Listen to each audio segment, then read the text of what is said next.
This is I Pierce the Toast. I'm Sean. And I'm AJ. Let's make some toast.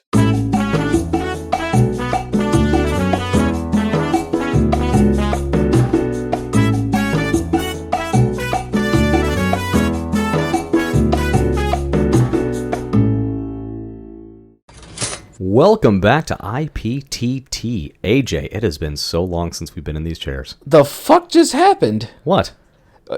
IPTT? Yeah. So it finally caught on? Oh, fuck. Did I say the acronym? Yeah. God damn it. Yeah, I guess so. I had a whole shtick plan, too, for, saying, I've been lost in Germany for the last, 2 weeks. I completely... And now that shtick is gone. Fuck. Yeah, sorry. So now you go to Germany, you come back, and now you just speak IPTT? They're very efficient there. So yeah, we're back, guys. I know that it's been some time. We've had some things happen recently, obviously, kind of along what we're talking about. No, well, not even kind of along. It's definitely what we're talking about today. Tina Turner did pass. Sean went to Germany. I did. I went to Germany. It doesn't have anything to do with Tina Turner, but yeah, I did go to Germany. What are we talking about today, AJ? We are talking about a movie that apparently you've never seen. Which movie is that? We're talking about What's Love Got to Do with It. Of course you're referring to the 2022 hit rom-com starring Lily James and Shazad Latif. No. Is that not that That's one? not the one, no. What's Love Got to Do with It? No, the other one. What? There's another one? Yeah.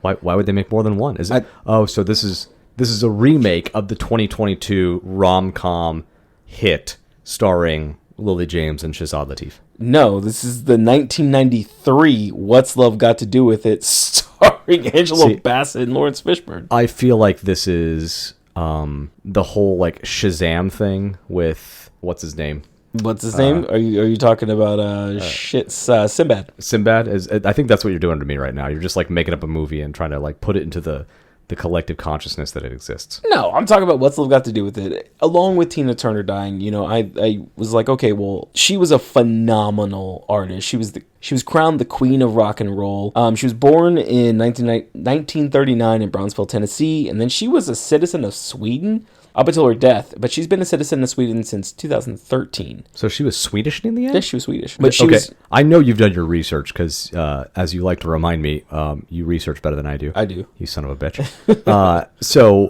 why did she go to Sweden? Was there a reason behind that? I think it was a tour thing at first, and then she one time went to Sweden and she just fell in love with it. So she renounced her citizenship in 2013. She renounced U.S. citizenship? Yeah, renounced her citizenship in 2013, and then she became a naturalized citizen. So this was not dual citizenship. She No. didn't go there and get granted citizenship in that additional country. She renounced being a U.S. citizen. Oh shit! Okay. Yeah, she basically said that there was nothing for her here, and she loves Sweden. She loves the people, so she's going to become a Swedish citizen. People would know her best for her most recent songs. I would think, What's Love Got to Do with It, which is the namesake of the movie.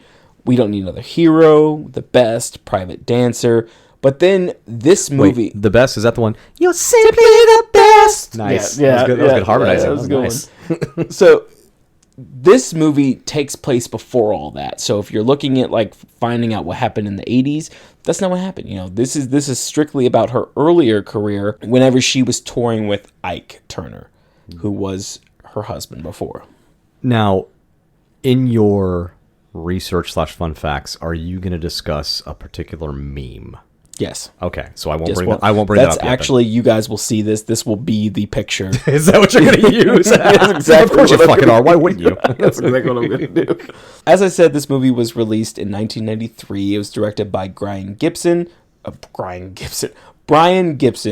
died, unfortunately, in 2004. He directed Poltergeist 2, Kilroy Was Here. It was a short film for Styx, the band, and the Josephine Baker Story. It was produced by Doug Chapin and Barry Cross. Doug Chapin did When a Stranger Calls, Jackie's Back, which is a Jennifer Lewis movie, she's actually stars in this movie as well. And what's interesting to me is that Barry Cross did When a Stranger Calls as well. So it's like they both worked together. And then he did a movie called Shakes the Clown, which I'm actually kind of interested in. Shakes the Clown. Apparently it's about an alcoholic clown or something like that. And Robin Williams, like shakes when you get the shakes when you're drunk. Okay. And then Robin Williams is in it, like as a bit role or like a extra. I'm kind of interested in that. See, it's funny. The game that you and I grew up playing was 6 Degrees of Kevin Bacon. Yeah. But literally every fucking time we're on this podcast, we seem to be tracing everybody back to Robin Williams. I mean, so I'm officially changing the name of the game. It's now 6 Degrees of Robin Williams as a testament to the legacy of that incredible man. so is it not Sam Elliott anymore? Is it Robin Williams? The problem is Robin Williams can play anything, and we learned that when he played Genie in Aladdin. That's true. He can literally do anything. He can literally do anyone. So it's like, it's not like with Sam Elliott where he's a very unique typecast and really only plays well to a certain to that certain type of role. And it was just kind of funny seeing him get, cast opposite that role when he was in Parks and Rec. Mm-hmm. Like Robin Williams, like, toss him into any role, he'd probably do fine. Exactly. This movie stars the phenomenal Angela Bassett. The unparalleled Angela Bassett. Unparalleled. She plays Tina Turner, or Tina's real name, Anna Mae Bullock. People would recognize her from Black Panther as Queen Ramonda, Akeelah and the Bee as Tanya Anderson. She was in Boys in the Hood as Reva Stiles, Waiting to Exhale as Bernadine Harris. And I was told that I had to talk about these because, I don't like to go through everyone's filmography, but she was in a lot of the American Horror Stories. She was in Coven, Freak Show, Roanoke, Apocalypse. Wait, was she really? Yeah. Why don't I remember her from those? She was Marie Laveau in Coven for sure. Oh, right. Yes, okay. We went to New Orleans. We saw Marie Laveau's house. Well, yeah, but Angela Bassett wasn't there. She might have been. Then we have Laurence Fishburne, who plays... We're just going to skip over her most recent and most popular credit on TikTok right now. What? She's on the show 911. She's got a starring role. I didn't know this was the thing. Yeah, like, oh god, it's like, or maybe it could just be my feed and Jennifer. It could just be my feed. My wife and I keep talking about this, about how there's like the movie of the week that starts coming across everybody's feed, and everybody's like, okay, are we watching this now? Yeah. And 911 just keeps popping up because there's like this really popular scene where Angela Bassett goes on a plane and tells off this, like, I don't know whether he's like a security guard or an air marshal or what, but basically tells him off and like puts the entire plane under arrest just so she can get the people off the plane. And she's like she's a total hero in this scene. So I'm gonna have to watch this. Honestly, it's one of those shows that's kind of it's Chicago Hope or Chicago Fire or all those types of shows, right? You're kind of throwaway NBC, ABC, propaganda type shows. Okay. But it's Angela Bassett, and you've never heard that? I never heard Propaganda? that. Yeah, It's it's propaganda to make cops look really good. I like that. Yeah, propaganda. Then we have Laurence Fishburne as Ike Turner. Yeah, people know him as Morpheus in The Matrix. He was also in Akeelah and the Bee as Dr. Larrabee. He was also in Boys in the Hood. I do remember from Akeelah and the Bee. Yeah, he was in Boys in the Hood as Furious Styles. Yeah, he was the dad. Yeah, he was the dad. Yeah. He was. Give me the motherfucking gun, Trey. fucking love Laurence Fishburne in that movie. He was more recently in John Wick as the Bowery King, and my favorite role of all time is in Osmosis Jones. He played Thrax. He was in Osmosis Jones. Yeah. Of course he fucking was. Why am I he was the questioning this? villain. But what's really interesting to me is you probably picked up that there were 2 movies on that list that they both were in, Akeelah and the Bee and Boys in the Hood. So they've been in 4, I think. Oh, no shit. Yeah, at least 3 different movies together. This one, What's Love Got to Do with It, Boys in the Hood, and Akeelah and the Bee. But then they've also worked together on Fences. I don't know if you know the play. Oh, Fences. yeah, of course. Yeah. Wait, on Broadway? Or are you talking about the film that... they were on Broadway. They weren't in the film. That was Denzel Washington. I was about to say, I thought that was Denzel, but they could have had supporting roles. No, that was Denzel. Okay, gotcha. But they have worked together 4 different times, and Laurence Fishburne has stated that when they work together, there's just like magic that happens. So he really loves. Is there a reason why they're working it? So it's just they just have great chemistry. Yeah. Well, even in this movie, he wasn't going to pick up the role as Ike Turner.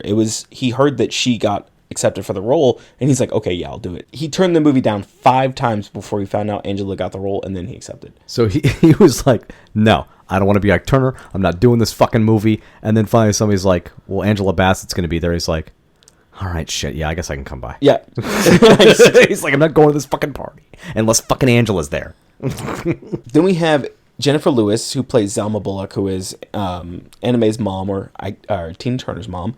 I had to put this in here because she's in a movie that we were just talking about. She was in The Meteor Man as Mrs. Williams. She was in Sister Act as Michelle, Dead Presidents as Mrs. Curtis. She Wait, was who is Michelle in Sister Act? She was one of... Like one of the backup singers? Yeah. Okay, that's Yeah. what I thought. All right, cool. She was in, like I said, Dead Presidents. She was in Medea's Family Reunion as Malay Janae Laurie. And then most recently, and my favorite role recently that she's in, she plays Celeste, who's like the mother of one of the main characters. And there's a song that they sing called Having a Plan. It's literally about like enjoying having a plan and being like anal retentive. And you're like me, where you like, if you're going on vacation, you want to make sure you have a plan. Yeah. And he's like, I'm a big fan of Wait, having a plan. what is this in? Central Park. Okay, yeah, you didn't mention the name. Oh, sorry, yeah, Central. Sorry, I'm sitting here Park. going. So she was in this thing Yeah. and she had a plan. What did she have a plan in? No, it wasn't her. It was her son. Oh, okay. And like it's funny because it opens up and you're like, what is this song? Because he's like, living life systematically, planning each day pragmatically, and she like they have a back and forth. I don't know. I was totally grooving over it. We're gonna listen to this song later. I love this You're song. fucking it right, we will. Then we have Vanessa Bell Calloway, who plays Jackie, who is one of Anime's friends. She was in Bebe's Kids, which I love Bebe's Oh Kids. my god, wait, who is she in Bebe's Kids? Jamaica. Which one's Jamaica? I think Jamaica's the love interest. I'm pretty sure. Yes. Jamaica's the love interest. I can't remember the name of the Bebe's Kids. Yeah, I can't it's remember probably all their names, It's probably but been it's- 25 years yeah. since I've seen that movie. I Oh my love God, that movie. That's two, baby. She was in Biker Boys. I'm so sorry for her. No, I like Biker Boys, but think about who was also in Biker Boys. Laurence Fishburne. Oh yeah, Laurence So- Fishburne was in Biker Boys. Yeah, and then she was Anita, and then she was in Cheaper. Who was like the main guy in Biker Boys? Was it? It wasn't Tyrese. I don't think so. No, I feel like for some reason my brain wants to insert Ice Cube in that movie, but Ice Cube was not in I don't Biker think he was Boys. in Biker Boys, but for some reason my brain is seeing Ice Cube in a movie with motorcycles, and I'm gonna Derek look it up. Luke. Torque is what I was thinking of. Oh, Torque. He was in, yeah. Ice Cube was in Torque, and I think Torque was supposed to be a. They label it. I don't know if you've ever heard this about Torque.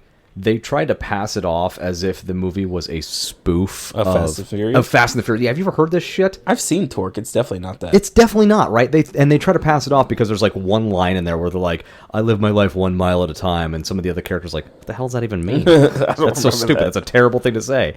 And it's like you can't call the entire movie a spoof movie because you made fun of one line. That's not how spoofs work. Vanessa was also in Cheaper by the Dozen as Diana Phillips. She was in Coming to America as Princess Amani Izzy. She was always like, "Whatever you like." Yeah.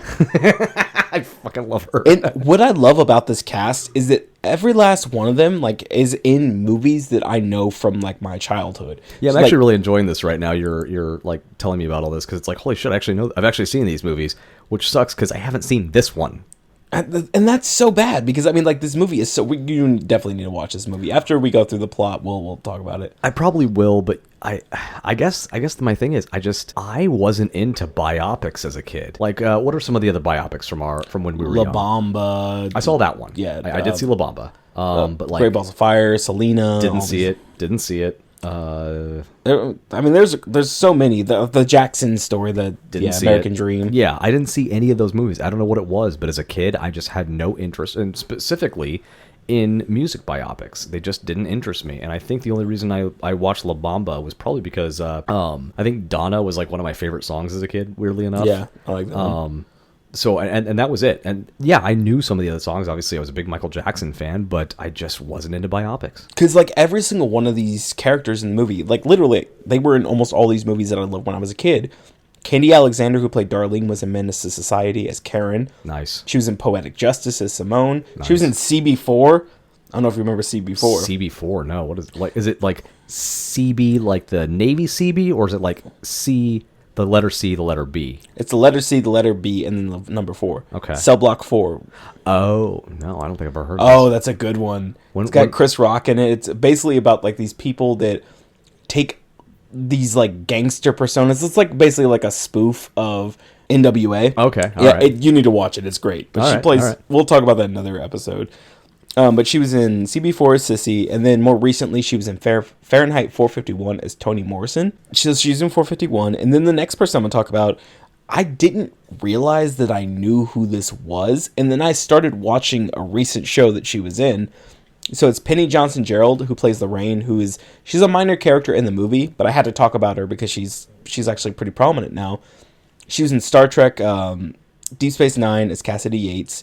She was in 24 as Sherry Palmer. She's in The Orville as Claire Finn, the doctor. Oh, I love her. Yeah, she's in this movie. The one that winds up dating Isaac the robot. I didn't know that, but spoiler alert. Thank you. I just started watching this show. Fuck. But then she was also in a movie whenever I was a kid called The Color of Friendship. It was on the Disney Channel. She was Roscoe Dellums. It's basically about this South African white girl that comes to, I think, America, and she's trying to interact, but it's during apartheid. I was about to say, I think this is called Mean Girls. No, it's called The Color of Friendship. I think it started with Lindsay Lohan. And then Shia McBride, he plays Frost, and you would know him. You don't know the name, but I guarantee you know him. He was in Gone in 60 Seconds as Donnie. He was in Undercover Brother as the Chief.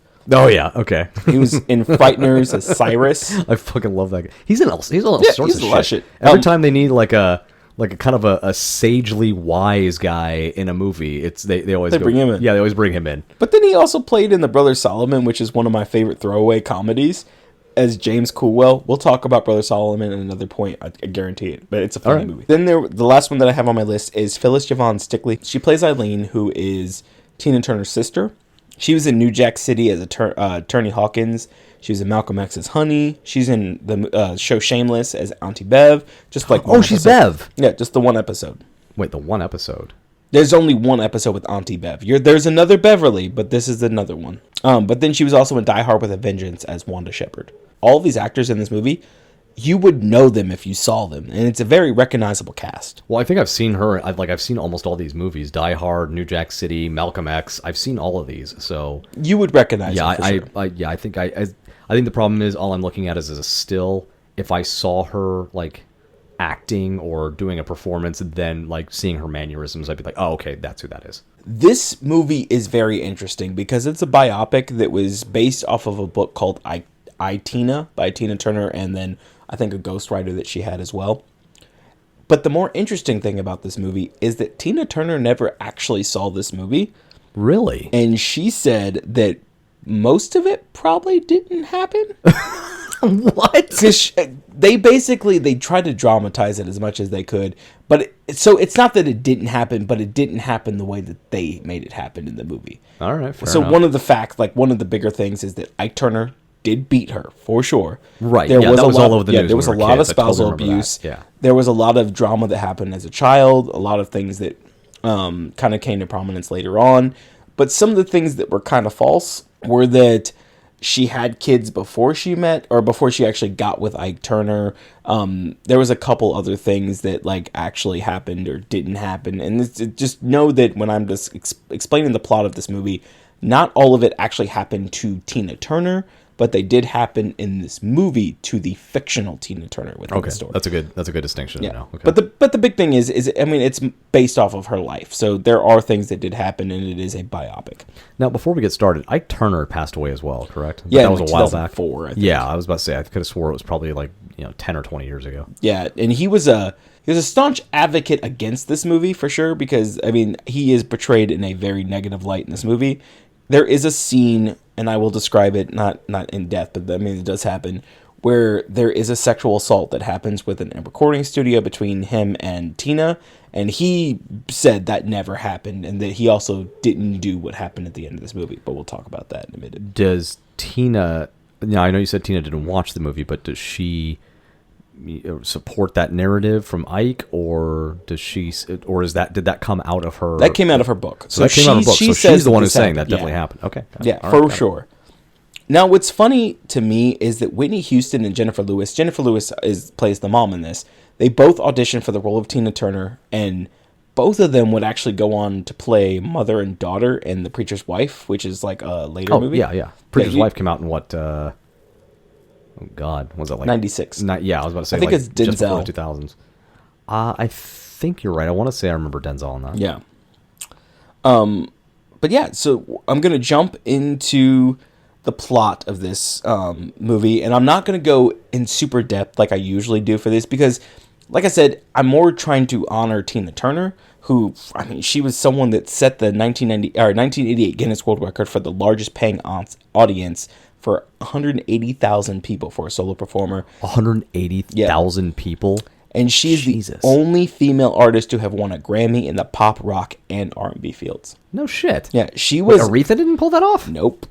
Tina Turner. Tina Turner was... Because wasn't Aretha the first woman inducted into the Rock and Roll Hall of Fame? Yes, but she didn't win. She didn't win the Grammys that. Interesting. Yeah, Tina Turner did. All right. Way to go, Tina. But Tina did have a storied life. She had a storied career, and this is based, like I said, off the beginning of her career, and it is a really fun movie. So I'm just going to go ahead and I'm going to jump into the plot a little bit, and as we do, we're going to throw in some fun facts. I do love my fun facts. The first fun fact I'm already going to tell you right now about this movie is that Angela Bassett did not sing in this movie at all. Okay, so obviously being a biopic, there's going to be singing. Yeah.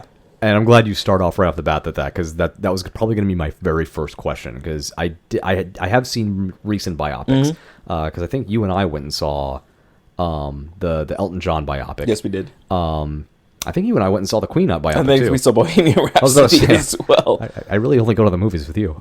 So we saw both of those, and that's always my first question is, are the actors portraying or that are portraying these roles, are they doing the singing or are they bringing somebody in? So right off the bat, Angela Bassett did not sing a thing. She did not. Got it. She did a lot of like vocal exercises and everything like that. She admitted that she can sing, but she's more of a dancer and an actor. But she realized that her voice wasn't strong enough to do what Tina Turner could do. But she did.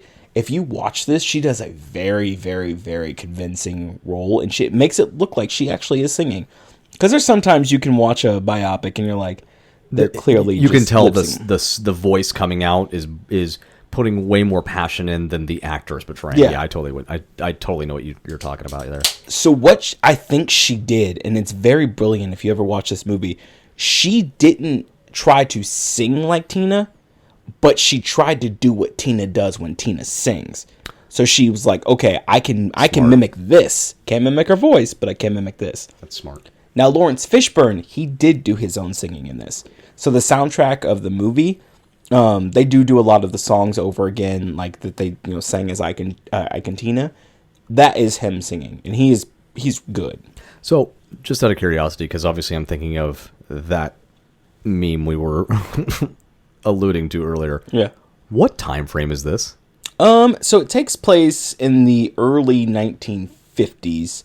Oh, Yeah. really? Okay. So that haircut would have been appropriate.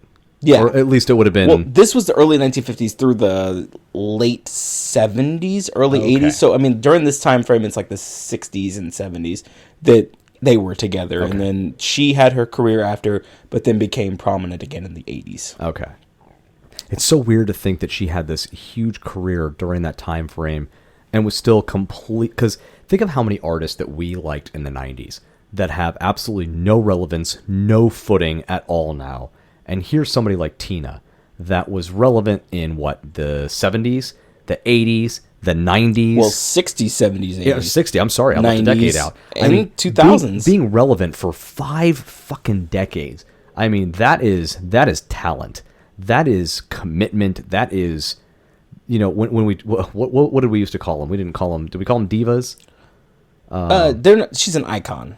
Right, but what were the ones like Mariah? The and diva. The But divas, that's more yeah. of like the attitude. Is that what it is? Yeah, but she's more of just an icon. It's just amazing to me because I mean, hell, even some of the ones we talk about, like Mariah. Yeah, Mariah's had a long career, but I mean, even this day and age, what is she really doing? She's just kind of capitalizing off that one Christmas song. Yeah. Whereas Tina's music was just timeless. Well, as we'll find out in like the plot of this movie, which actually did happen, whenever she tried to take her career back and be like, she tried to shift what she was doing before, she did. She made an about face because she was doing rock kind of, more soul whenever she was with Ike. But then whenever she became a rock singer, it completely catapulted her career in another direction. That's crazy. And I mean, obviously, whenever you have that much fame, there's also going to be those rumors that fly. And one of my favorite rumors about Tina, I don't know if it's actually true, is that her legs were insured for like $3.2 million because she did have a fine pair of legs. I've heard that same. was it? It might have been Tina that I heard it about, or maybe it was J-Lo's butt. J-Lo's butt and Tina's legs. Thank you. Yes, J-Lo's butt. I mean, and I think you're right. I think that's just one of those silly rumors that you hear about from Hollywood when a person has a very noticeable feature that people tend to kind of gravitate towards. The feature itself gets its own rumors. So I could believe it, because if it was, if her image, much like J-Lo's butt, I love how we're talking so matter of factly about J-Lo's her butt. Going back to J-Lo's posterior, when we're talking about those attributes, I could believe it if somebody said, yeah, they actually insured that part of their body in case that, it was damaged. That way they could potentially, have some sort of capital that they might have lost from, any sort of damage to that. But at the same time, I could just as easily believe that it was just a complete fucking fabrication made out of thin air, because somebody was like, man, those legs are so good, they should be insured. Exactly. And then it just turned into a fucking, rumor. So going into the plot of this movie, it starts out with, and I love this scene because it's a young Tina Turner singing in church, and they're singing This Little Light of Mine. But the way that it's happening is that they're like, this little light of mine. But she's in the background going like, this little light of mine. Oh, yeah. So she's like putting soul on it. I'm getting Sister Act vibes. And I love it because there's like an interjection from the choir mistress who comes over and she's like, you're going to cut that out. This is the house of the Lord. So this is the scene. This is the opening of The Simpsons, where Lisa is going nuts with a saxophone, and the director is pointing her out the door. Pretty much. Got it. And she's like, you're going to cut that out. Do you understand me? And then Tina looks at her and she's like, do you understand me? And then she's like, all right, cut it back to this one part of the song. They start singing again. It takes maybe 5 seconds. Tina's right back to it. So the choir mistress grabs her ear and is like dragging her out, and she's still singing the entire time. She throws her outside, closes the door, and she's still fucking singing. She's good. So she's like going home, and she hears this arguing going on. She hears her mom talking to her grandma, and her mom is telling her that she's gonna leave. Like she can't deal with the fact that her husband was beating her. So she actually takes Tina's sister, Eileen, with her and leaves. But she says that she can't raise both of them, so she just leaves Tina to be raised by her grandma. Fuck. So her grandma does take her, and she's like, you're going to come live with me. They take off. And as Tina walks into the house before they actually leave, you can see that there's blood everywhere. It was clearly a fight. So her mom was getting severely abused, which doesn't make sense for later in the movie. We'll talk about this, which she should not have allowed this to happen. But she takes off and she goes with the grandma, and then it fast forwards. We find out that her grandma did die, and now she's seeing her mom for the first time. I think it's like probably, I forget exactly what it is. It's like close to like 10 years almost that she hadn't seen her mom. So she comes, she meets her mom, she meets her sister again, and they're in the house, and you can tell that there's some tension. She had just made food for the family, and her grandma, or her mom, is like, so who taught you how to cook like that? Your grandma? And she's like, well, who else? And her mom, clearly has to address this. She's like, look, you were too young to understand what was going on between me and your dad. And she's like, but Eileen was? Because Eileen's not that much older than Tina. And she's like, look, you're not going to make me feel bad in my house. But then she kicks her and her daughters out of the house because she's like, I have a date. Eileen, you need to take your sister with you to go work, because Eileen works at this nightclub where Ike Turner performs. Oh. Yeah. I was in a club in East St. Louis where Ike Turner performed with the Kings of Rhythm. So she comes in one night and she sees them perform, and Ike was doing this thing at the end of his show where he would pass the mic around the room and let women sing, because I think he was just trying to get a new artist. And these women that were singing were terrible. And so Tina's like, these people are so awful. And then, as the night kind of winds down, they go back home. Tina has this fantasy that Ike Turner is going to, whisk her away and become, he's going to make her his singer. And you can hear her kind of singing in the bathroom. And then the next night, Tina goes and she's borrowed this really nice dress from her sister. And she's like, okay, well, I'm going to have my moment. Ike does his thing where he sings his songs and then he passes the mic around. Again, just terrible singers galore. But then Eileen gets them to bring the mic over to Tina. Tina takes the mic and just blows the house down. I know you love me, babe, but you never tell me so. Ike is so astounded by her voice because her voice was so unique. If you've ever heard Tina Turner sing, she had this harshness to her voice, but there was also like a softness. And he even said, as they, after they leave the club, she's going out to have breakfast with this other guy, Spider, who is very interested in Tina. But then Ike walks in and is like, Spider, go get me some cigarettes, and like sends Spider on his way so he can have him some Tina time. So Ike, some Tina time. some Tina time. Tina time. So Ike explains to Tina that he's like, you are a woman, anyone can see that, but you sound like a man when you sing. And she kind of seems taken aback by that. He's like, no, I love it. Like this is what's going to sell records. So you can tell that Ike's trying to capitalize on Tina. So I guess I'm confused. Obviously, Ike was a performer, but was he also somewhat of a producer in his own right? Or yeah. Okay. So Ike, and he makes mention of this in the movie where he says that a lot of people, he says his real talent, because he can sing. He's like, but my real talent is basically making records, making really good songs, and making people famous. But then he's like, people get famous and they just leave me, but that's all right. And that's another thing that happens later where he's very kind of afraid that Tina's going to leave him later on down the line, which starts to breed some resentment. And this is the first start of that, where he's telling her, this is different. I'm going to make you a star. And he can see her as his ticket to success. Got it. So the next day, Tina is at home and she's kind of talking about the night before. And she's talking about how Ike wants her to be his new singer. Her mom's like, what are you doing hanging out with Ike Turner? Essentially like, you need to make money. This isn't going to make money. You're just going to be a singer. What's going on? So she sees that Ike pulls out up front and he's got a very, very nice car. So she's starting to see, okay, maybe this can make some money. She's talking to Ike and he's like, can I speak to your mother? She's like, my mother? And he's like, oh yeah. She's like, you're Anime Luck's mom? And, he's basically trying to flatter her by saying, can y'all believe that this is Anime's mom? And she's like, kind of flattered by that. And he's talking to her about trying to get Tina to come. And at the time, she's Anime Bullock, so she's not Tina yet. I keep calling her Tina, but Anime Bullock is what she's going by now. Now, you keep saying, or is it like Anna May? Anna May Bullock. So okay, because Anna May. You're putting it together, and it almost sounds like you're saying anime. Anime. like she's she's a Japanese cartoon. No, this is what he says. He says anime. Anime. So he says, I want Anime to be in my band. Can you let her do that? And she's like, no, she needs to be a nurse. She needs to make some money. So he's like, hey, I think my boys outside rolled over your flowers. They should pay for the damages. And he pulls out like a wad of cash and just hands it to her. Smart. And she looks outside whenever she finally accepts that Anna can come and go join the Kings of Rhythm.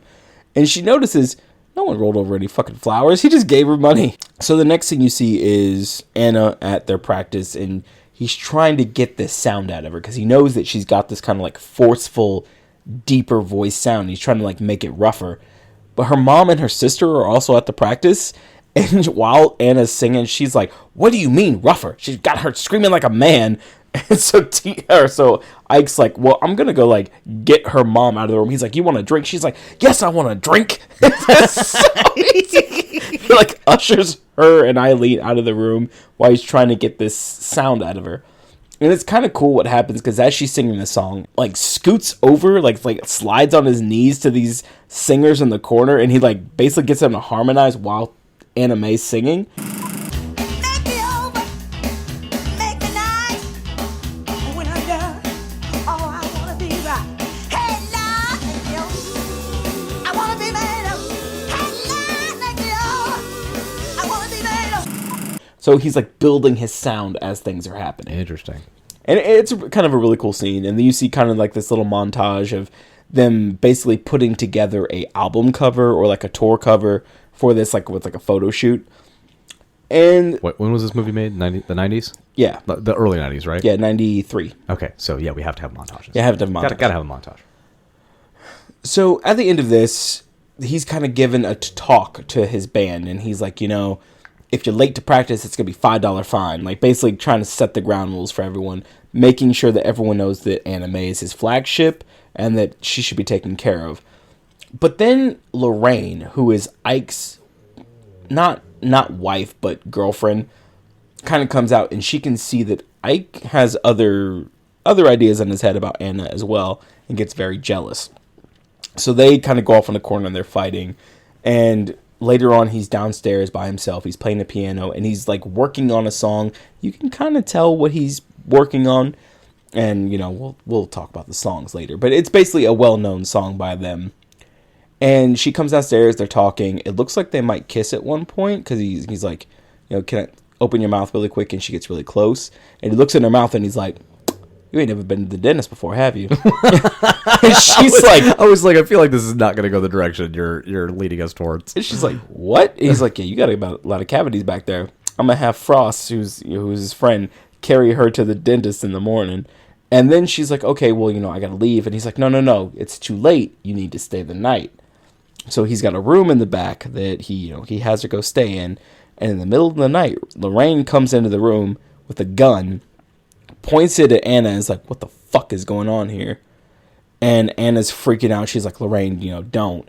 And Lorraine tells Anna, you know, you're not even worth the bullet. Damn. Walks out of the room, goes into what I think is the bathroom, and then shoots herself. Fuck. Yeah. And so she's This took a fucking turn. Anna's freaking out. She runs down the hall. Ike is wondering what the fuck's going on. He comes out. He's like, you know, what's going on? He like pounds on the door, opens it up, and you just hear him say, oh shit. And then Frost comes out there. They see what's going on. They're like, oh my God. Anna comes running back into the room. Then they get Lorraine sent off to the hospital. You can tell that she didn't shoot herself in the head. It was, I think, like in her chest area. But she shot herself. And the entire time she's in the ambulance, she's like, why is she here, Ike? You know, basically saying, like, why did you bring this woman into the house? Because it seems like they've had some problems, and you'll see why later. I was led to believe that this was a happy little tale about Laurence Fishburne dressed like Lord Farquaad. Why he does dress like Lord Farquaad, but it's not a happy little tale. I was misinformed. Like the waters in Casablanca. Waters in Casablanca. Exactly. Ike gets back from the hospital because Anna was just kind of left to her own devices at the house while they went off to the hospital. He gets back and he's talking to her and he's like, you know, she's going to be okay. And he's like, you know, she did the worst thing possible. She stopped believing in me. And he's given this kind of speech to her about how he doesn't like hospitals because his dad was messing with some gangster's woman. He got holes kicked into his stomach. Damn. Yeah, it's a very loving scene. Yeah, sounds like it. And then he's, you know, telling her, you know, please don't leave because she's saying that she's got to leave. And he's like, you know, don't leave me by myself. Then they kiss. At the hospital? No, this isn't at the hospital. They're at the house now. Okay. Because Anna was just kind of left at the house. Gotcha. All right. And so they're kind of having this back and forth. He kisses her and he's like, you know, don't leave. And then the kissing leads to other things. And there's a very... What other things, AJ? The beast with two backs. So you want to see two dragons. So, you know, they have some relations, and then the next scene is them going on their tour. Okay. So it's is it a montage? No, this one's not a montage per se. It's just like them going on a tour. They're kind of talking. You can tell that now they're actually in a full blown relationship. And he says that kind of a skip ahead. Yeah, kind of a skip ahead. I gotcha. Okay. So they're in another city, and he sees a billboard with Marilyn Monroe, and he's like, you know, Anna, I want you to go get your hair done, and I want you to have the same color hair as Marilyn Monroe. So they go into a salon. They're getting their hair done. And is this where we get the crazy, iconic Tina Turner, like, big blonde hair look? Well, Tina never really had a blonde hair look until the 80s. I was about to say, I thought that was so much later. It was it wasn't a blonde hair look though. It was like a spiky, like a brownish. Yeah. But it was definitely unique. In this one, this did not start that. This is just her. She's getting her hair dyed, and the girl doing her hair fucks up. Oh. It bleaches her hair, and her hair just starts falling out. Oh, fuck. So I don't know if you remember, in the early 60s through the 70s, Tina and her group had a very distinctive look. They all kind of had the same hair. So this starts that distinctive look of them having a wig, because now she's got to cover this up. So instead of just her having this wig and it standing out and looking very obvious, he has them all wear them. He didn't do this. Oh. They all came up with this idea on the spot. Now, he is a perfectionist, like I said, so they were worried that Ike was going to lose his shit, because whenever they're singing this song, like, Ike's, basically instructing the band to start the song, and it's going, you can hear the intro, and Anna is not on stage, and he's like, Anna Mae! Anna Mae! Get your butt out here, girl! and she comes running out with this wig. It's a beautiful wig, too. And she starts singing this song, "Rock Me, Baby." See, I don't want you to put the song in now. I like your rendition. It's a fucking great ass song. How's that go again? "Rock Me, Baby." It's a really phenomenal song. And then they're in the dressing room after the night has been done, and you can tell these girls are ecstatic because they had a wonderful show. Ike comes in there, snatches a wig off one of their heads, and he's like, "Now who did this?"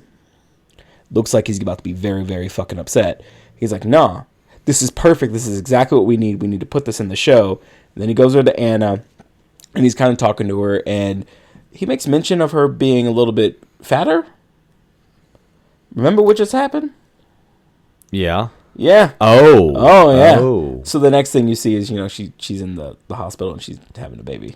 So we're kind of, we did a montage earlier, but it sounds like we're, It's pretty quick. We're using kind of a fast forward method to get us from point to point instead of, kind of belaboring. So it's actually a lot like the Queen biopic. Yeah. Because we kind of did the same thing where it was just, like fast forward. Just kind of fast forwarded two things instead of trying to, because I know in the Queen biopic they did use a montage. This actually it almost sounds formulaic because this is sounding a lot like the Queen biopic, where early on we used a montage to kind of show, a building up, but then as we're moving to important points, we just kind of fast forward and use the ending of one scene to launch us into the next one. So interesting.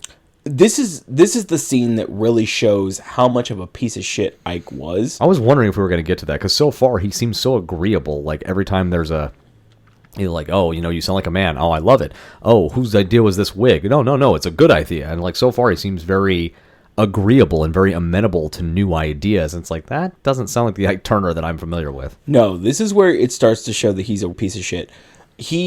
They're in the hospital, and the doctor's mentioning to Ike that she's very, very sick. After she had a baby, he's like, "No, we got a lot of shows we got to do." He's like, "We got San Antonio." He's like, "That's a lot of money we're talking about." And the doctor's like, "No, she needs rest." The next thing you see is it's that same day, that same night, he comes and he has Frost pick up Anna Mae. And he's taking her outside, and she's like, "Where are we going?" And then they grab the baby and they're taking her out. He's like, No, we're going to go. He's like, "You don't need to be at the hospital. The doctors really don't know what they're talking about." And what's kind of funny is that while she was in the hospital, she's kind of like dazed, and she's like, "What the hell's going on?" And their song is playing in the background, and she hears them say Ike and Tina, but she doesn't know that that's what was said. She's like, "Ike and Tina? What the hell is that?" So did they actually say Ike and Tina, or did she They just did say mishear Ike that? and Tina. They said Ike and Tina Turner, and this is the first time you hear her get her name. So was it a mistake, and No, she no, just no. adopted her, or was it like that's the way Ike told the radio station or something? Ike gave her the name Tina Turner, And Didn't so even this is her finding out she's been given this name. Yeah. Okay. He gotcha. didn't consult her or anything. He just kind of gave her the name. And this is where I can't believe I forgot that this was the thing, because this is where it kind of leads into maybe they're going to get married, because she's in there. She's like, "Ike and Tina, who is that?" She's like, "No, Ike and Tina. It sounds like wedding bells to me." That's what her mom says her. She's like, "He gave you he gave you his name."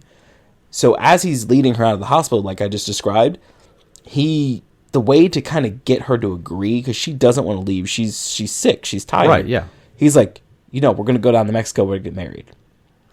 So he basically uses marriage as a manipulative tactic to get her back on stage because he's worried about losing money. Yeah. Remember, they just had this baby. Right. But he's like, "No, your mom's going to take the baby for a few days. We're going to go down to Mexico. We're going to get married. And then we're going to go back on tour." She had no rest. So they go down to Mexico. They get married. And you can hear one of their classic songs. This is I Think It's Going to Work Out Fine, which is a very classic song by them. It's a really good song. I love it. Yeah. And they're kind of going through Mexico, and they're kind of doing like the goofy couples thing where he's in the car, he has them take off, and she's like running after the car, and you know, he's pretending he's gonna leave her, and then it's like a fun moment between them.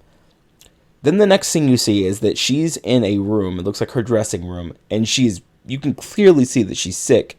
She's got a cough, her voice is leaving. Ike comes into the room, and he's like, what's going on? She's like, Ike, I'm sick. I can't go out tonight. And he's like, no, this is New York City, because they've gone to New York. This is where Ike wants to get to. And he's like, we have a lot of money riding on this. This is my dream. And she's like, what happens if I try to sing and nothing comes out? I'm sorry. And he's like, yeah, you're sorry. You're one of the sorriest motherfuckers I ever met in my life. He's like, this is supposed to be the biggest night of my career, and you fucked it up for me. Damn. And then he like slams the door and walks out. So he's basically forcing her into doing this for him. So she gets on stage, and it's this scene where she's trying to work up the courage to sing this song. And he comes up, steps back, gives her a kiss on the cheek, and then you see like one tear kind of fall down her face. And then she launches into this. Something on my mind. Won't somebody please tell me what's wrong? You just a fool, you know you're in love. What you say?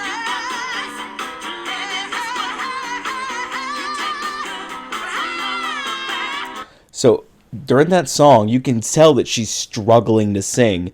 But then as time goes on, her voice gets stronger because she's like putting all of her effort into it, because she's doing it for Ike. Now, this does start their career. After that performance, he gets an advancement from this company that's supposed to be giving him money for some records. And they're starting to like basically say, all right, we're going to get a new house. We're going to start, doing all these different things, all the stuff that Ike wants to do. As they're getting their old house picked up, you can tell that Ike is flirting with another woman, and she's telling her mom every time she turns her back, he's doing that kind of shit. And her mom is like, he's just a man, whatever, let him go. And the reason that she's doing this is because she just saw a check that they're going to get, and they made quite a bit of money. I was about to say, I feel like there's going to be a monetary motivation for the mom in this. Oh one. yeah, yeah. Because she even tells Tina at one point, she's like, don't forget the people that, got you to where you were. Remember, her mom wasn't there for her whenever she was younger. She was barely in the fucking picture. But she's like, I will never forget that mom. I'll never forget my blood. Then you see Lorraine, who is, she's feeling better now, takes Ike's 2 kids and brings them. And she's like, oh, you want to be a family man now? You want to be a dad? Drops her kids off. And Ike gets really pissed off because he's like, what am I going to do with 2 more kids? Like, what am I going to do with 2 more kids? Like, he's freaking out about this. I'm like, oh, have 2 more kids, I guess. So now they have 4 kids, because Tina also had another kid. He had 2, she had 2. Now, this is where the fiction in it kind of came out, because apparently Tina already had a kid whenever they got together. Okay. So one of their kids wasn't Ike's, but they kind of make it seem like it's his in the movie. But, that's just one of those things. So they buy a new house, and it's shown that they have this beautiful pool. They're getting all these furs and everything like that. Like they're spending the money that they're getting. And Ike is inside, and he's working on a song. Tina's outside playing with her friends, and she's having a good old time. And she comes inside trying to get Ike to kind of come outside and interact with them. And he's like, no, I have to work on these records because I owe these people a lot of money. I promise a lot of things. And she's like, what? They should, how much money we make them because of all their tours? And then Ike is talking to her again, and he's like, I got to write these songs. And she's like, I don't know. They kind of sound like the same songs. Because, he has a very distinctive style. And he's right. like, what? And she kind of is talking to him. She's like, but you have your own style. And this is the first time you see, but apparently this is not the first time it's happened, where he just beats the shit out of her. Oh, her shit. friends are outside, and they can hear all of this. So this is not like, we're not easing into this. This is No. like, 1 hit turns into 2 hits, turns into, a flat out beating. He just starts beating her. Well, first he like slaps her, and then she holds her face, and she's like, you promised you wouldn't do it. And then he just comes after her and just starts like punching her. Damn. And then he drags her down the hallway into her room, and then like kind of leaves her to her own devices. And he looks at her. He's like, I guess you're going to leave me now. Okay. Walks away. Her friends try to come in. And at one point, Jackie, who's like her best friend, is like trying to console her. And she's like, he shouldn't be doing that to you. And then she takes Ike's side and she's like, don't do that. Don't put him down. He's under a lot of pressure right now. She's like, the music's not right. The money, blah, blah, blah. And she's like, and what do? I insult him. Like basically taking ownership of the fact that he just beat her ass and it's her fault. And she's sleeping it off, obviously. He comes in with a present and that's supposed to be like, it's all good. Time kind of fast forwards a little bit. It goes through, all of their songs. They obviously have a career. You can tell. Sorry, wait. When you said it wasn't the first beating. It's just the first one we're introduced to. Where are we timeline wise? Time wise, it's still like mid 60s, something around that region. Okay, so we're still pretty early on. Yeah, okay. This is not the classic look that you see him wearing. I mean, you do see that in the next scene though, but that look, you mean his Farquaad, yeah. his Lord Farquaad impression? Yeah. What's crazy to me though is that meme, the way he looks, isn't the scene that a lot of people think it is, because there's a fucking terrible scene that happens later, but that look that he gives is like a very innocuous look in the movie. It's not nearly as bad as what it looks like. I just made a good screen grab, honestly. Yeah. It is great because he's like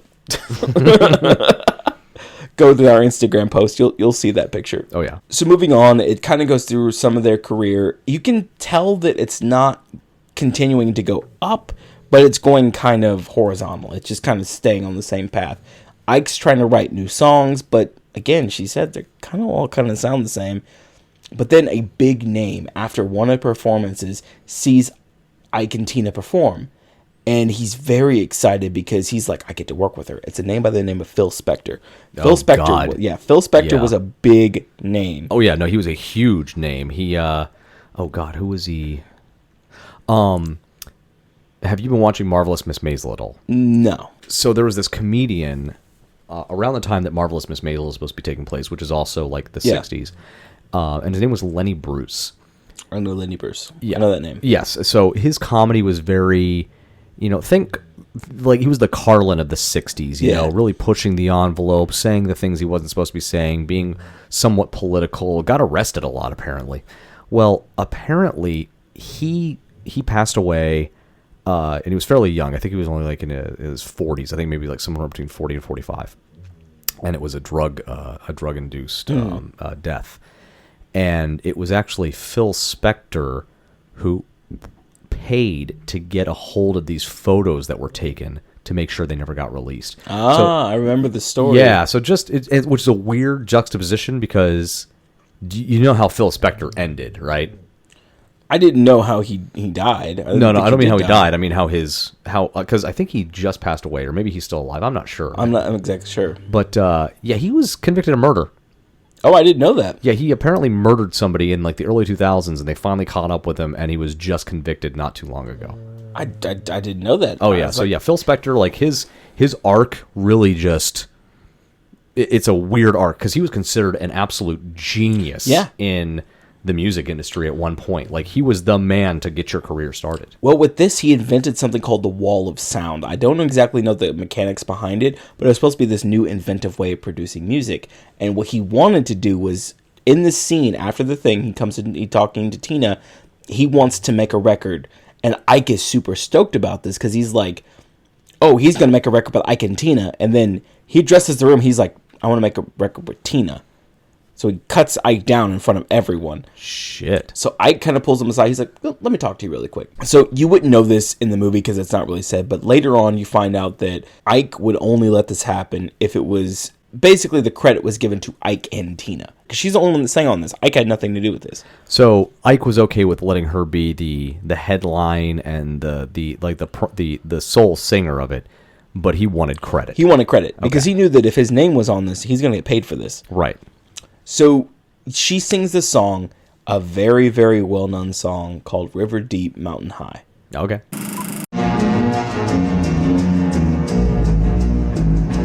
When I was a little girl, I had a rag doll, only doll I've ever owned.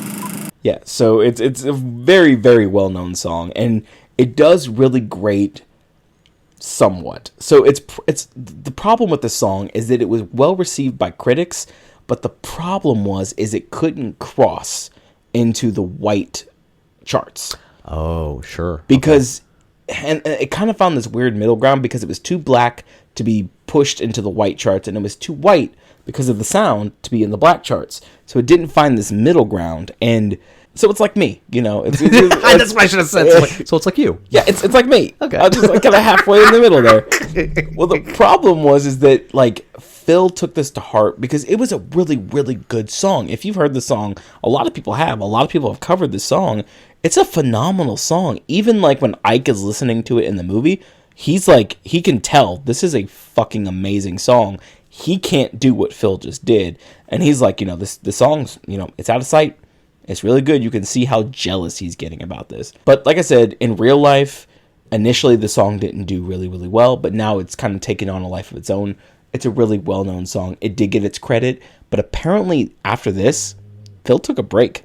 He's like, he took the criticism about this song to heart, and the fact that it didn't do so well, he took it to heart and just kind of disappeared for a while. Interesting. As time goes on, so what is interesting to me too is apparently Cut off that Phil Spector freak stuff, by the way. Sorry, go ahead. Apparently Phil Spector did pay Ike $25,000 to stay the fuck out of the studio. Interesting. Yeah, so he did get some monetary, which is weird because at the end of the day, Ike was he had some talent, fine, but it wasn't Tina talent. No, it was nowhere near Tina talent.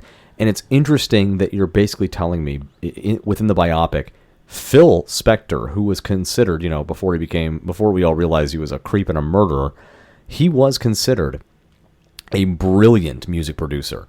Like he was the standard by which other music producers set themselves. And he saw it right away. He saw these two and he said, nope, that's the star. That's the talent. That's the talent. That's the one that's going to skyrocket. This other person that's involved in this little duo, he's the rock holding her down. Oh, yeah, for sure. And after this, you can tell he's upset. They're in a diner later on with some of the band members and Ike. And this is the famous scene where if you ever hear someone say, eat the cake, anime, this is what this is from. Because they're in a diner and they're kind of celebrating the success. Ike's talk about how they're getting back on the road. And he's like, you did a good song, blah, blah, blah, whatever. And he tells the waitress, because they're just being kind of ruckus. And he's loaded on fucking cocaine, just high out of his mind. He's like, bring that whole cake over here. There's like a cake in a desk because they're in a diner. And he tells them to bring the whole cake over there. And he's trying to force Tina to eat the cake. And she doesn't want any cake. So he kind of shoves it in her face. And she gets upset, and then he slaps her. But then her friend Jackie tries to intervene, and he slaps Jackie. And Jackie's like, no, you don't got to hit me but one time. Then she's getting ready to leave, and they have an argument. And Tina kind of gets in the middle, and she's like, no, it's all right, as Tina's fucking bloody. And she's like, no, it's not all right to let a motherfucker pound on you. And Ike, tries to go after her, and Jackie's like, kiss my ass, and leaves. And Jackie's been a part of the band the entire time. So now he's got to have someone replace her. And things kind of move on, and Tina gets upset. This is kind of the last straw because she just lost a friend over this. So basically she's like, I'm going to fucking leave. So in the middle of the night, it's very quiet in the house. She kind of rolls out of bed. She gets all the kids together.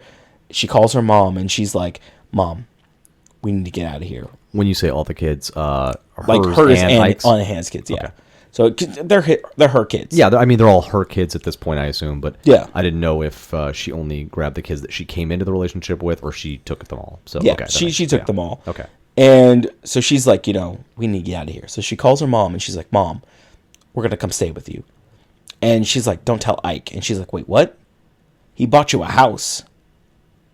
So even after all this, and I assume Tina is conveying the abuse, her mother is still just all about like, well, as long as there's money, then you take whatever comes out of this. You just have to take it. Well, think about what happened to her mom whenever she was younger. Her mom got the shit beat out of her, and she left. She's like, I can't deal with this.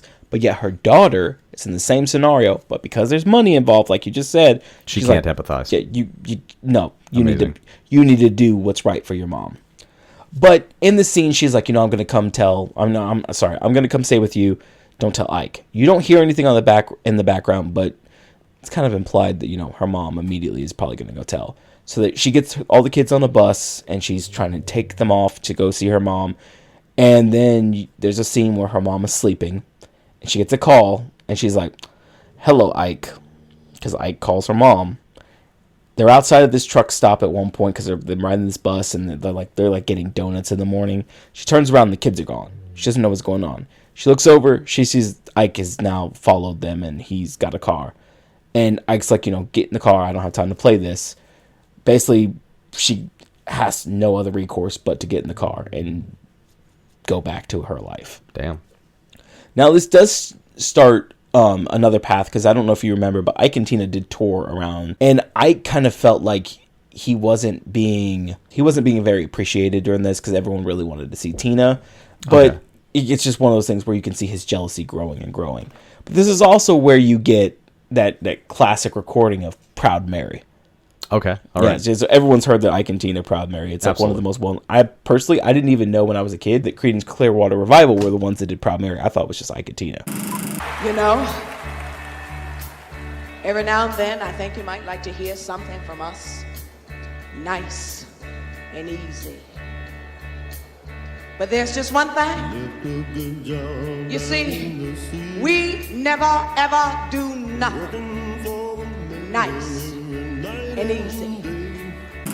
Yeah. Wait. Oh. CCR did it? Yeah, CCR was the first one. Yeah, I had no idea. When I hear rolling on that, when I hear rolling, it's like that's Tina. That's who that is.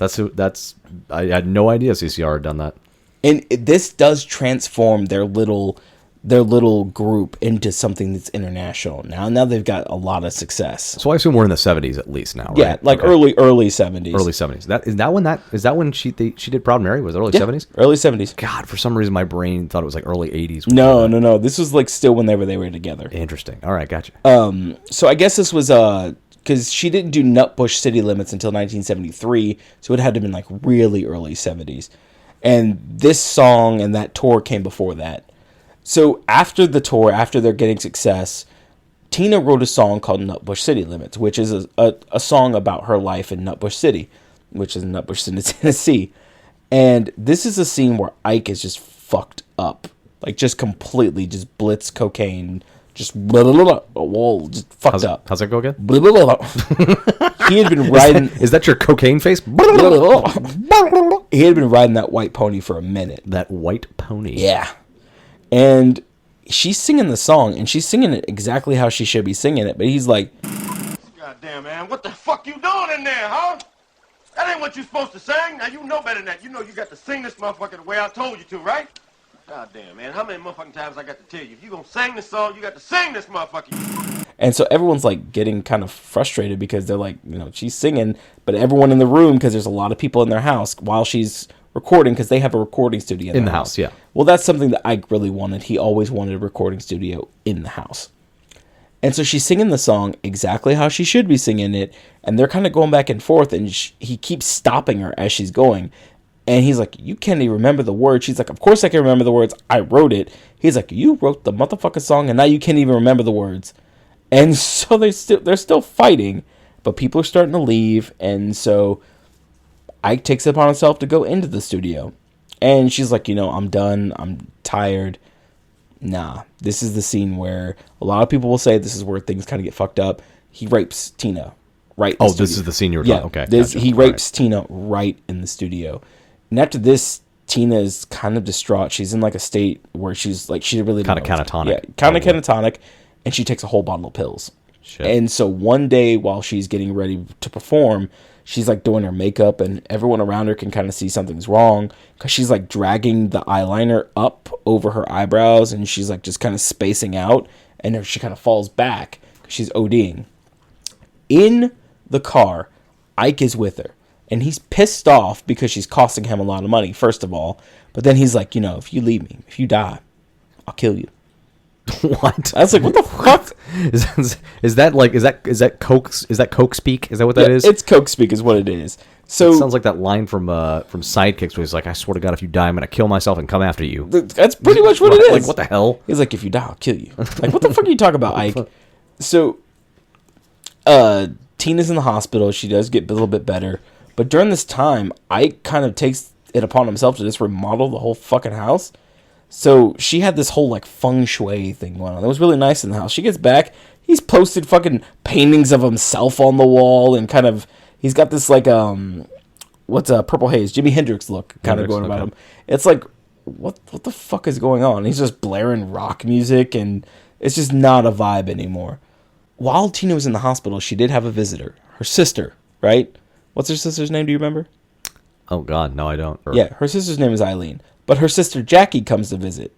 How many sisters does she have? She only has one. Her sister Jackie is actually her friend Jackie. She kind of says that, hey, I didn't think that they'd let me in if I wasn't family, because she's the only one that really came and visited her okay. All right. in the hospital. So it wasn't actually her sister coming to visit? Okay. But I thought you were trying to insinuate there was some sort of weird continuity No. in the film. No. I got really confused. It's just the fact that Jackie is her friend, but she was the one that was there for her. Gotcha. So after she gets out of the hospital and she gets back and sees Ike, she does come and see Jackie. Like, she goes to go visit, and she walks in, and Jackie's kind of got a different vibe going on in her house. Pictures of Ike everywhere. No. you can just tell that there's like a very definitive Buddhist undertone to this house. Okay. As she walks in, you could hear some chanting that was going on. Like, Jackie was chanting Nam Myoho Renge Kyo, which is a Buddhist chant. Of course, that old famous chestnut.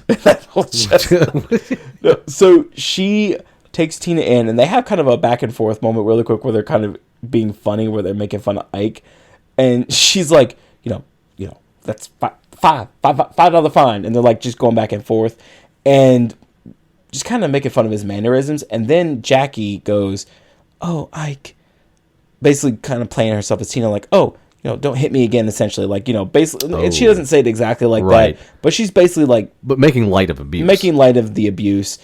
And Tina like looks at herself, like takes it. You can tell that she's kind of looking inward, and she's basically realizing where she is. Jackie apologizes and says, "Let me teach you what I've been doing. I'm a Buddhist now, and this is what I do. I chant. It's a way to kind of like center yourself." So she teaches Tina how to chant Nam Myoho Renge Kyo. And she just does this over and over and over again. And at first, Tina's like, this is silly. But then she really gets into it. She's at home. She's chanting. She has an altar now that she's chanting, because she's fully embracing Buddhism. And it's helping her. It's helping her gain her strength back. So at one point, she's got all the strength that she's going to get.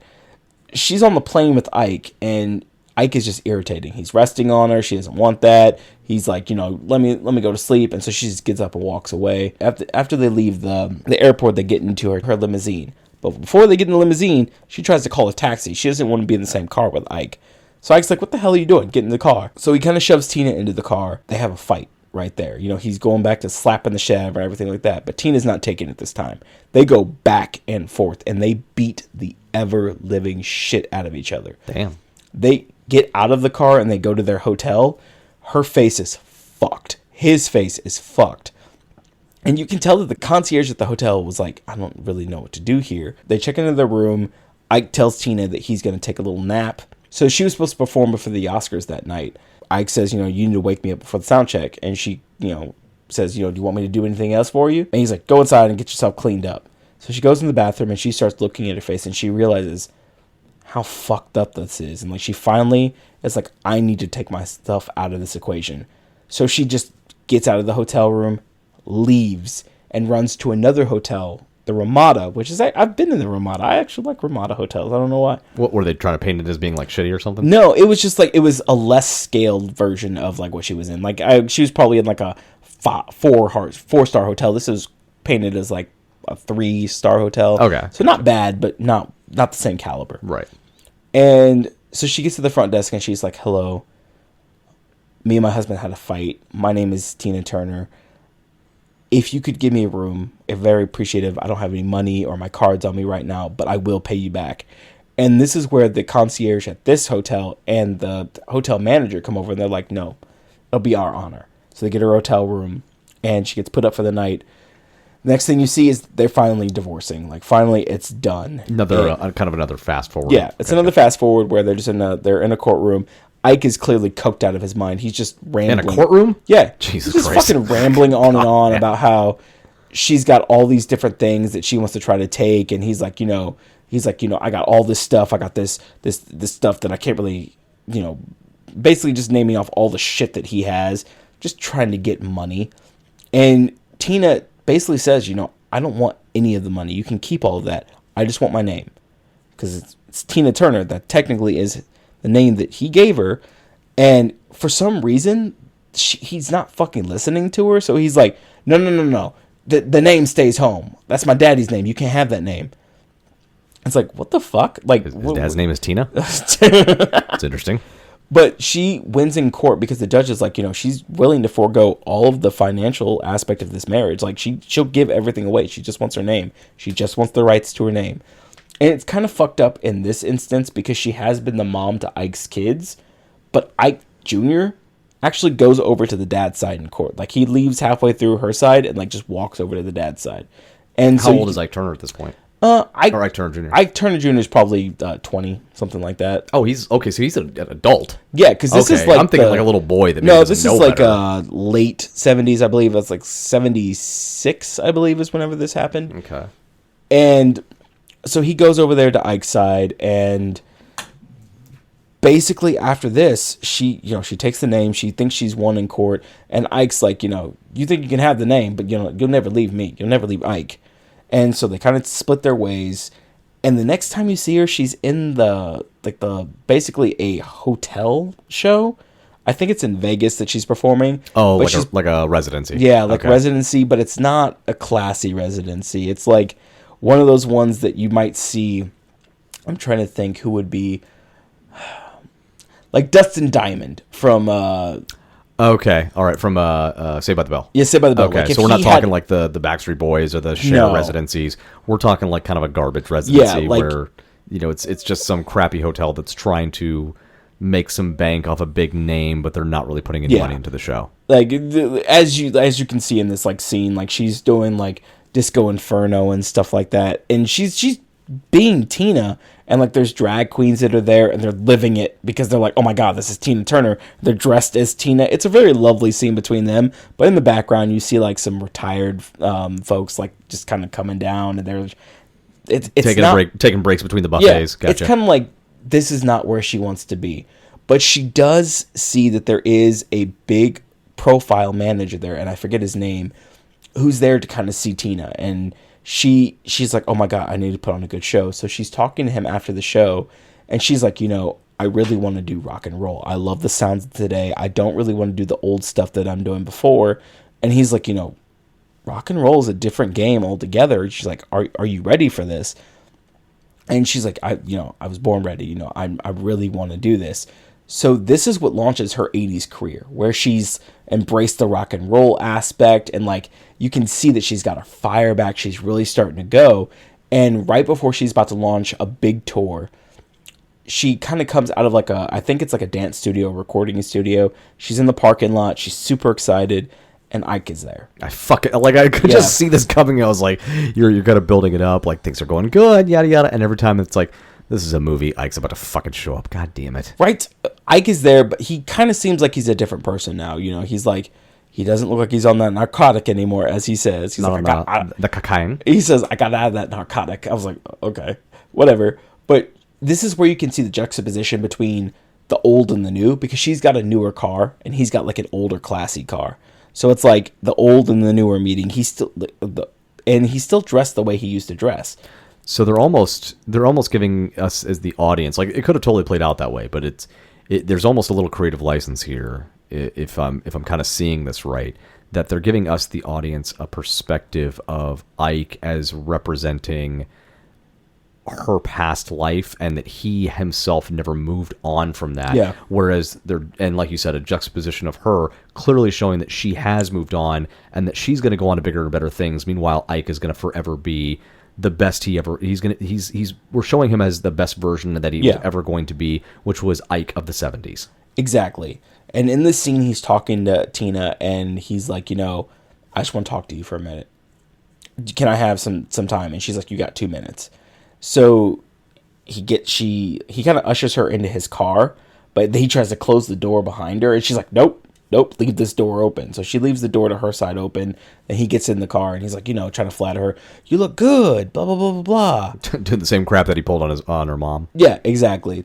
And she's like, what do you want, essentially? And he's like, I owe a lot of money to this record company that he used to be a part of, because he did take the money and he owes all this fucking money. It's just crazy because it's like we're almost he's in this loop of just this constant there was probably some quote unquote success there for him, but it was really more because of her. Yeah, it was all he because was just of her. in a constant failure loop, and you're going right back to that same problem that started their very first fight that we get to see in the film, which is he's trying to write because he has to pay back the record companies, and now he's right back to having to do this again, and he's coming back to the only way he knows how. Tina.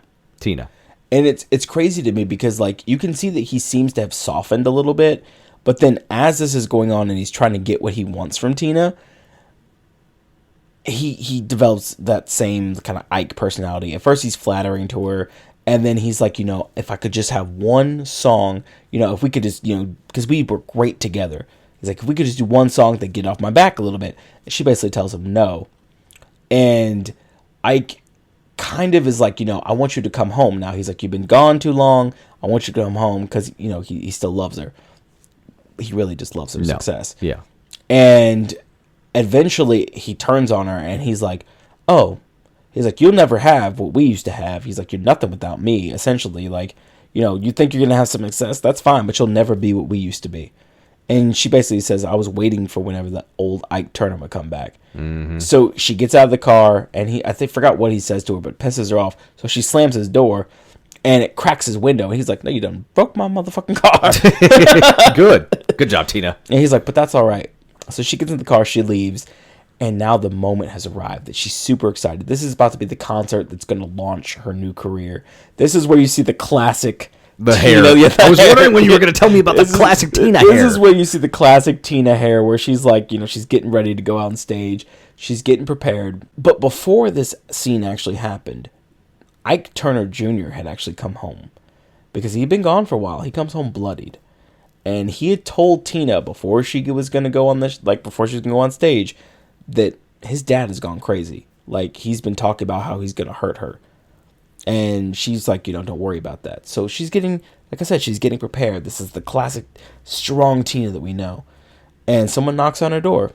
And she's like, come in. Super excited, putting everything together. It's Ike. Mm. He walks in, and he's like, you thought you were going to get rid of me? You thought that was the last you're going to see of me? I done told you can't get rid of me. And she's like, Ike, what are you going to do? Essentially, people came out here to see me. And then he pulls out a gun. And he's like, what are you going to do? He's like, what are you going to do now? Basically insinuating he's about to fucking kill her. And she calls his bluff. She's like, what's that supposed to do? Scare me? She's like, what are you going to do? Shoot me? Do it. She's like, there's people out there. They came to see me. Me. So basically telling him that nothing you could do could put her down because she's achieved what she wanted. People seeing her for her. And he realizes she's stronger than he ever could be. And so he kind of just lets her go because she walks out of the room, goes downstairs. So hold on, paint this scene for me because I've got such a weird idea in my head of what's happening. Is he just like, so you said she just walks past him. Yeah. Does he still have the gun pointed up, or does he kind of just, does the gun kind of slowly come down and then she walks past him? Well, he didn't even really point the gun at her. She was kind of at a vanity doing her makeup and all that. So it kind of pulls the gun out and has it at his side. Yeah, he comes up behind her and the only way you really see him is in the mirror, and he's looking directly at her, and he pulls the gun out and he just kind of puts it on the table and basically saying, hey, look at this, look what I have. Gotcha. Okay, so it's not pointed at her. It's just, he's just using the threat of its presence. Yeah, okay. He's basically trying to intimidate her. Okay, and she just gets up and walks past his ass. She gets up, walks by him, and then he looks in the mirror, puts the gun away, and kind of walks out. But then as she's kind of going down, a classic song is playing in the background, the namesake of the movie, What's Love Got to Do with It? What's love got to do? Got to do. I love this scene so much because it's like the classic, you can see like the joy that she has for her music. She's getting empowered and she's kind of going about her life. And then it flashes to the audience. And I do have to say, there's an audience member in there. I wish I knew his name. He's on the right-hand side of the screen. This motherfucker is just living his life. I love it. The way he's dancing is just hilarious to me. Like, you need to watch it. So everyone that goes back and they watch this, please pay attention to the guy that's on the right-hand side of the screen, just living his motherfucking life. Just here for the Tina. But, she's singing the song. The crowd is loving her. And Ike looks around because he's in the audience now. And he's looking around. He sees the success. And he sees that she did this by herself. She doesn't need him at all. So he leaves. And what I love about this scene is that Ike kind of walks out. But then when it comes back, it's not Angela Bassett anymore. It's Tina Turner. Like, the real Tina. Oh, it's the real Tina. Yeah, real Tina is on the stage. Wait, okay, are they just using stock footage at this point? No. This is like she filmed this for this. So she never watched this, and she somewhat refutes parts of it, but she participated? Yeah, because this was a movie about her life, and it also was helping her career too. Okay, so she wasn't necessarily on board with what became the finished product, but she at least was kind of on board, kind of the same. I think Elton John was perfectly fine with them changing some things about his life. Them taking some creative license, but he wasn't he in the end of his biopic? I can't remember. He wasn't at the end. It was like that they had a picture of him, I think, but something like that. Yeah, but he seemed to be fairly somewhat involved with his biopic as well. So I didn't realize. I guess I didn't realize Tina was actually involved with the biopic at all. She was involved. She did the whole album for this. So the songs that you hear in here are all re-recordings that she did. Okay, so they're not the original recordings. No. It's actually just her doing recordings specifically for the film. Yeah, and because you got to think, if she hadn't re-recorded this, Ike would have got the money for this. Oh damn! Okay, because Ike wasn't Proud Mary was his. Proud Mary was CCR's. Well, right, but it's. The other songs were technically his, but I think they were owned by another company, because you got to think he owed record companies money. Sure, okay, yeah. So I guess that has been. He probably lost his public. Okay. He probably lost his royalty rights on these. I don't really know what happened with this. So yeah, like I said, this is the classic Tina Turner right here. So I love that we get to end with Tina and also her band, like her actual band. It's weird to think of Tina with a band, like, cause she always had a band though. Yeah, I know she always had a band, but it's just, I guess I just don't ever associate Tina with a band. It's not like, it's a lot like Beyonce. Beyonce once was. Well, no, I guess it's not like Beyonce because she was part of Destiny's Child. Well, Tina's band was also very eclectic to me, and I don't know if you remember that shirtless saxophone guy from the Lost Boys. Who doesn't fucking know the shirtless saxophone guy from the Lost Boys? Did you know that was her saxophone player? No. Yeah. That's really? Yeah. His name is Timmy Capello. Oh my god! I actually knew that. I recently looked him up because he was in a TikTok. Like somebody was like, "Remember this guy?" Like, oh yeah, I do remember that from the Lost Boys. He's in this movie. Is he really? Yeah, he's at the very end. Oh, nice. I always knew that as a kid because I was like, "What's love got to do with it?" Lost Boys. That's the same guy. Nice. I always knew that. Nice. And what's my favorite thing about this entire ending scene is that there's a song that plays at the end called "I Don't Want to Fight No More," and it's by Tina that she wrote. I guess this kind of movie was also trying to help that song get along, and it definitely did because this is the theme of the song. And the saxophone riff in this, like there's a solo, best saxophone solo I think I've ever heard.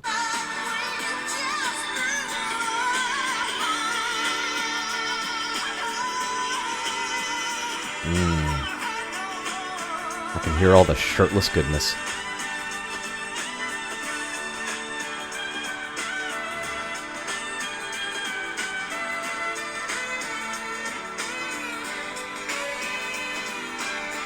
I love that saxophone riff. That's how I always knew it was him.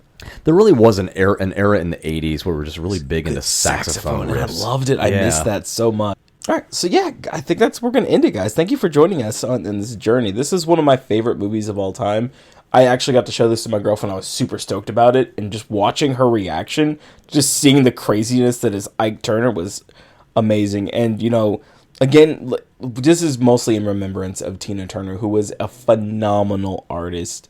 She will be dearly missed. Absolutely. An incredible icon, as you know, to use your word. I think your word was absolutely fitting. An icon. Yes.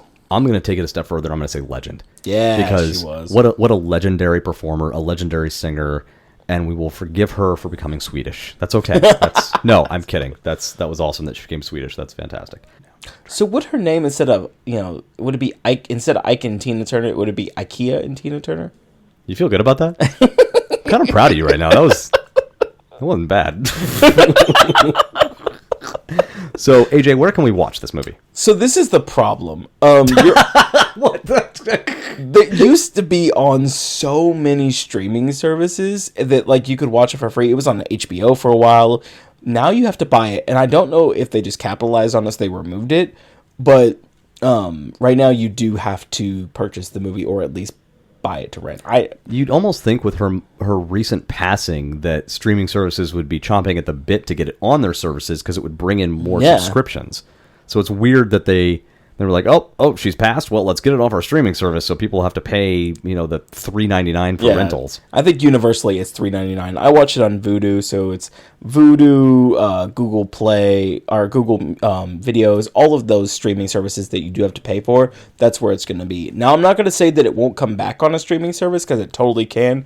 But right now, it does look like you have to pay. I'd probably give it a month or two. Like, when did she pass? It was just before I left for Germany. So this month, or in the month of May, right? It was like last week. Was it just last week? Yeah, that's right. Last week, yeah. So you were back from Germany. I was back from Germany by the time. Yeah, that's right. I was back from Germany. So it's been, like you said, it's been about a week. So we're in, June now. So I would be willing. I'm going to make a prediction that by July, we're going to see it back on streaming services because I think it would be a silly financial move not to try to get that back on your streaming service to, as an opportunity for those who have heard about her recent passing and are kind of looking for, more Tina content to consume. Well, our music is created by Augusto Denise, logo by Arpon Design, mixing and editing by IPTT Studios. And we want to hear from you and your own slice of toast. Tell us about the films that you think we and others should see, actors to showcase, or topics to discuss. You can reach us on Instagram at IPTT_podcast, email us directly at IPTTpodcast@gmail.com, or interact with us directly through the Spotify app. And when you're standing on that stage as Angela Bassett and suddenly you look down to find that you've become Tina Turner, remember, you can always get more of those. Thanks for listening.